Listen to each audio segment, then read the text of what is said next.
So today we're going to talk about why the ego says no. It reminded me of a quote that I'll read for you in just a little bit. But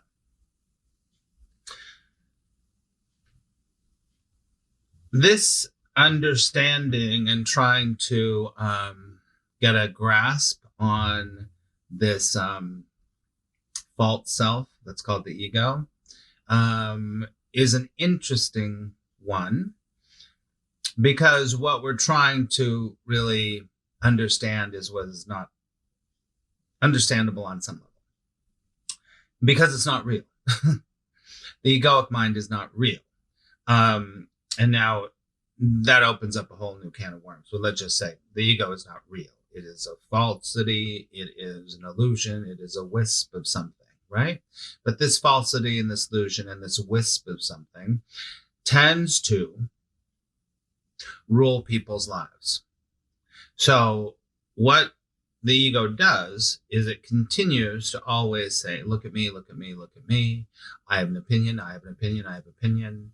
Look at me, look at me, look at me. Go this way, do this thing, try to do that, do this, do that, right? So it's always trying to coerce. It's always trying to pull or push or stop or go or anything like that, right? It lives in the egoic self, lives in duality.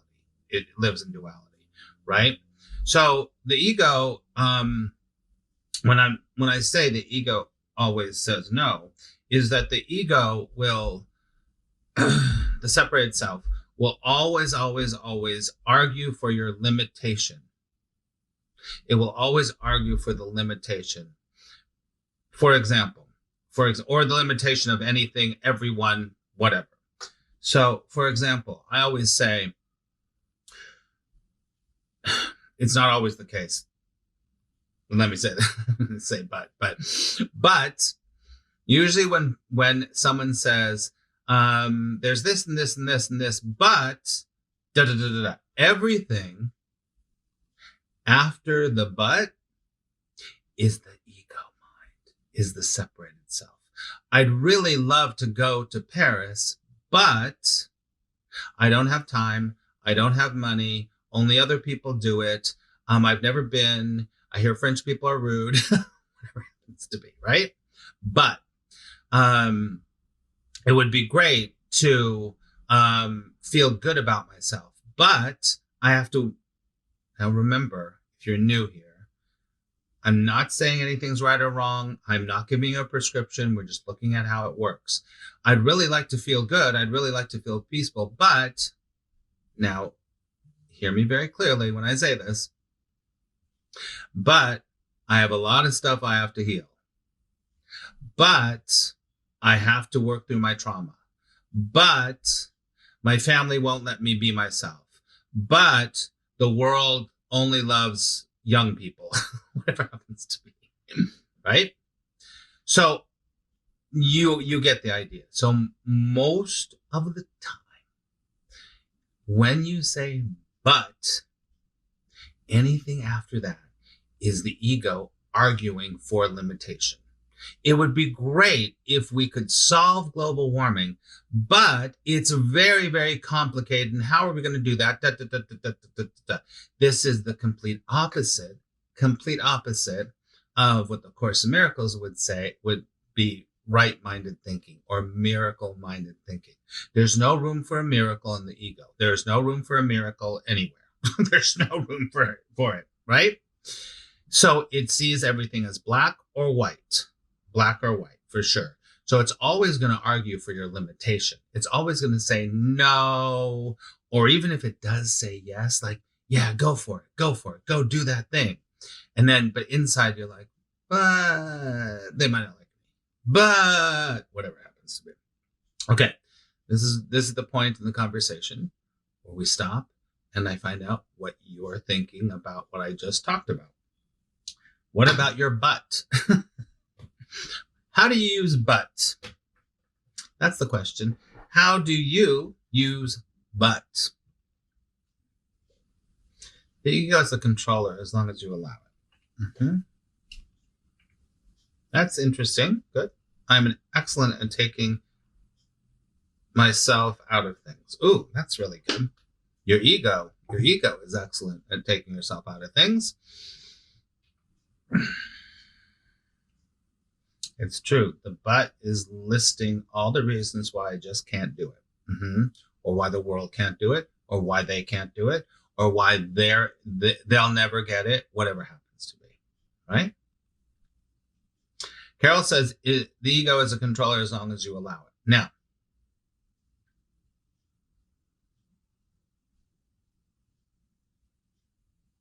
I'm not going to go there because it's going to confuse you. It's going to confuse you. Anyone else want to say anything about your butt? Or it's an excuse. Oh, excuses. Oh, it's got a million excuses. A million excuses. The but seems to invoke disempowerment. Very, very good, Susan. For sure. Now, if you've never heard this before, the Course in Miracles would say this. The ego's edict is seek, but never find. The Holy Spirit's edict is you've already found. There's no seeking going on, right? So it's always disempowering, always disempowering, no matter what, no matter what, no matter what, right? Or it only allows you so much power, but you can't have that much power. You can't have that much power. You can't really totally be free. You can't really be happy. You can't really be joyful. You can't really, because you got a lot of other things going on. And all these other things that are going on in your life are not going to allow you to be happy. So it's very conditional. It's very conditional. Now I'm going to say something that's kind of, it'll make you remember. It'll make you remember. Everything that comes out after the but is poo-poo, is doo-doo, is doo-doo, it's poo-poo, or it's BS. So think about it that way. What comes out of your butt is the poo-poo, is the doo-doo, is the caca. Let me say it a million times. Now you'll remember it. Now you'll remember it. Every time you say but, you're going to think your butt, and you're going to go, oh, there is me arguing for my limitations. There is my ego trying to. Does that help? Does that help? Okay.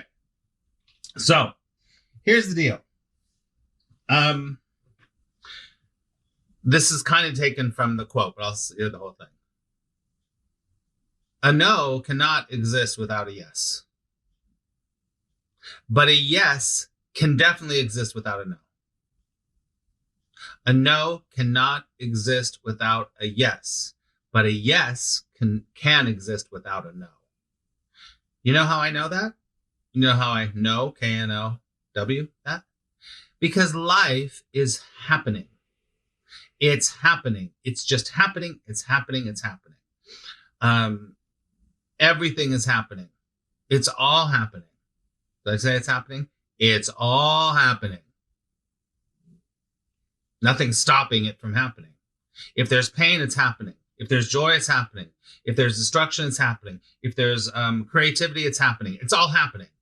It's all happening. It's all happening. It reminds me of one of my favorite drag queens, Juno Birch, who's the funniest freaking drag queen in the world. If you don't know her, go look her up. She's hilarious. And she's like, her little thing is, yes, it's happening. Yes, this is happening. This is happening. Anyway, so this is happening. So a yes can definitely, yes can always exist without no. But no needs a yes. No needs a yes.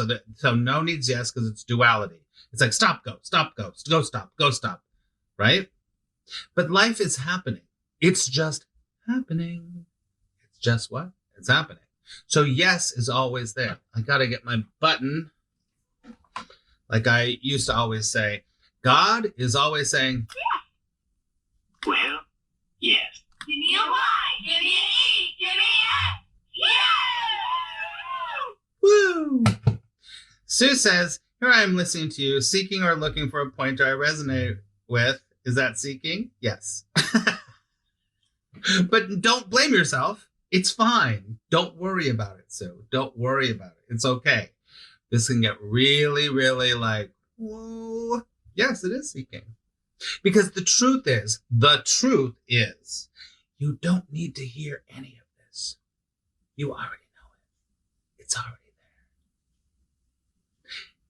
there. In the separated state, in the illusion, what you're doing here, what we're doing here, is you're beginning to wake up within the illusion.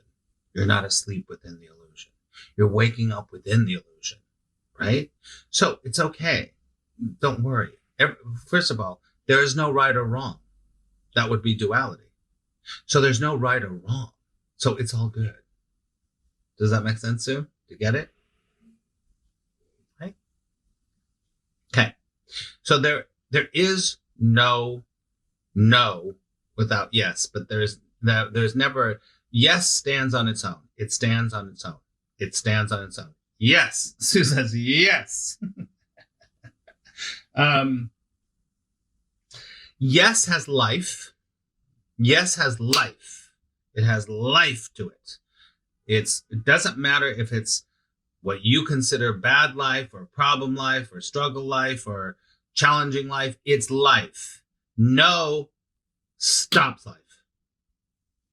You can't really stop it, but the ego says life's happening here and you're going to stand here. I've said this before. I think I said it last time. You're standing here, life's going by, and you're like sitting over here going, oh, okay, there it goes. And you're over here trying to get your shit together before you jump in. Right? So life, no stops life. There's no life over here going on. Right? There's no crackling life, creativity, whatever. It's just in A Course in Miracles, it would say you sit on the side. It doesn't say this exactly, but this is the analogy. You're sitting on the shore of life and you're making a whole bunch of shit thinking that it's important, but it's really not. It's really not. But when you jump into life, it is the co-creativity with source, with life, with God, whatever you want to call it, with divine energy, right? Whatever you call it. That's another story, but that doesn't matter. Okay? I want to read to you. Okay, let's stop a second. Any questions or comments about what I'm talking about? Is this resonating with you? Are you getting what I'm laying down here? So, I'm going to read to you a quote from Osho. This is kind of like when I thought about this idea, it reminded me of this. And so just sit back and listen to this. It's from Osho. And you probably heard this book before. I've read it a million times. Fly Without Wings. Listen to this. It's really fun. It's kind of funny. I like him a lot. Anyway, let's go. It is only stupid people who become entangled with no so much. People who cannot create. And it is very easy to say no. Remember, because nothing is involved in saying no. To say yes is dangerous. Because then you will have to commit. If you say no, there's no commitment. There is no exploration. You don't go on any kind of adventure. Adventure. If you say yes, then the journey starts, and you move in, and you move into dangerous. It can be arduous. A yes sayer has to go to explore the unmeasured. The no sayer has stopped himself. He is not going anywhere. He's stuck. He becomes stale and stagnant. He stinks. Isn't that awesome? I read this many years ago. I was like, I have a book that says it's called Just Say Yes. Say yes if.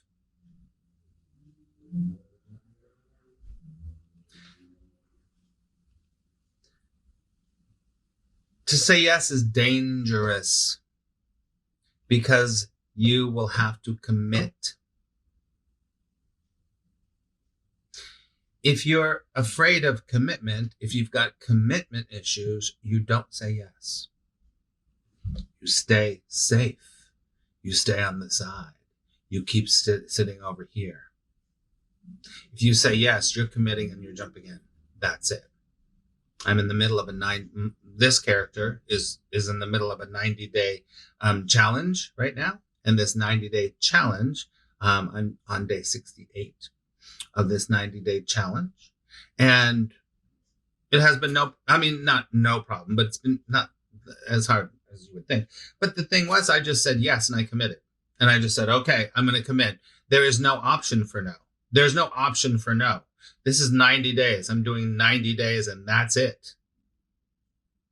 And other people that are in this group that are having challenges, they didn't consciously or subconsciously make that commitment.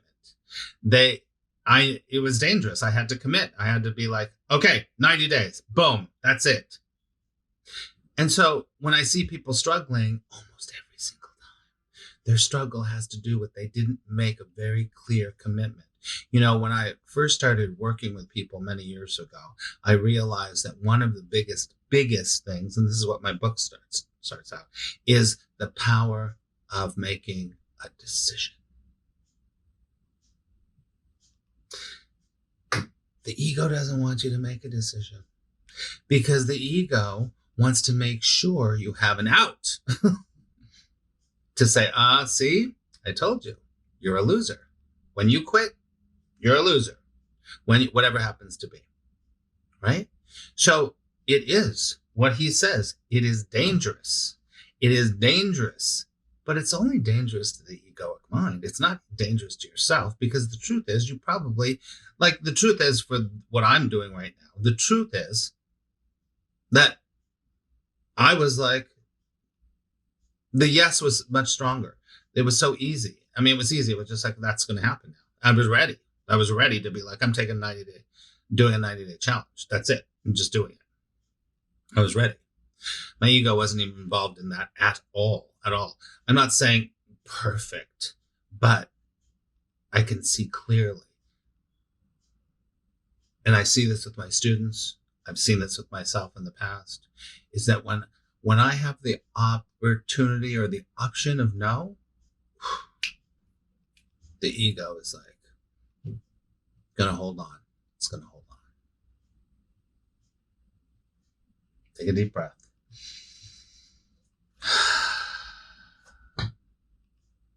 Nina says, a lot of times I say yes and don't really want to do whatever, so I just say no. Oh, like you commit to something you didn't even want to do in the first place, and then you say no? Is that what you mean? Sort of. Or right off the bat, I just say no. Good. Listen, I did a whole thing about being a good girl or a good boy the other day. One of the things that the ego loves is for you to be a good girl, a good boy, to do the right thing. You don't want to do that. And you do it anyway. If you work with me privately, especially in my big program, I'm constantly, and my students know this. They're like, okay, I get it. Never abandon yourself. But do you know what you are? But never abandon yourself. Everything in your life that is causing you grief or pain or whatever, on some level, there's an abandonment of self. We'd have to go deep into whatever the situation is, but it doesn't matter. There's an abandonment of self. Never forsake yourself. Never forsake yourself. Never forsake yourself. Never forsake yourself. Never forsake yourself. Never forsake yourself. Every time you forsake yourself, you are listening to the ego, and the ego is winning. There's no winning, but you're concretizing and solidifying an egoic self every time you abandon yourself and you do not follow the truth of who you are. Take a deep breath.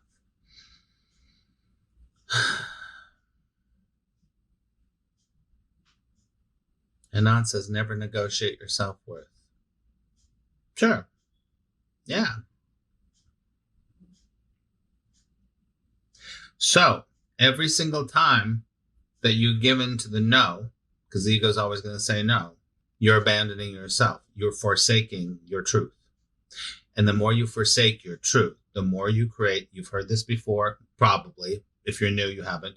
Every time that you forsake yourself, you're creating a very concrete character that is the opposite of what you really are. So right now, sitting here right now, watching me, you might be coming from a character that you've created that you don't even know who that is, because you've created by forsaking yourself over and over and over and over and over. Right? As a Buddhist would say, this is when you have to start to unravel the knot of suffering and see where you have abandoned and forsaken yourself. The ego is constantly going to somehow get you to abandon yourself. Take a deep breath.